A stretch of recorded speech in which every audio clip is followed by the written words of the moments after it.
qu'est-ce qui se passe dans la tête d'un joueur de poker quand il prend un bad beat? Comment s'en remettre le plus rapidement possible?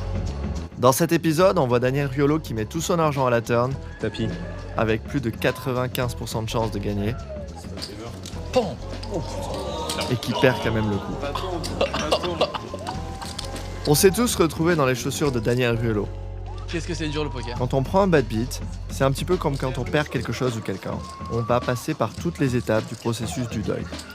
D'abord le déni. On va voir les joueurs secouer la tête, se demander ce qui leur arrive, un petit peu perdus. Puis la colère, ça n'a pas forcément besoin de la décrire, on est juste en colère parce qu'on va perdre un coup. Ensuite vient le marchandage.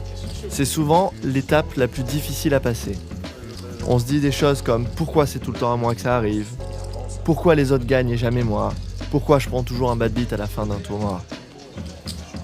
Et enfin vient l'acceptation. À partir de là, on est capable de passer à autre chose et de reprendre sa stratégie, de reprendre la partie. Ce processus, il vous arrivera toujours. Alors mon conseil, c'est que dans ces cas-là, accélérez le processus. Répétez-vous une simple chose. Le plus important au poker, c'est de ne se concentrer que sur les facteurs que l'on peut contrôler. Vos propres décisions.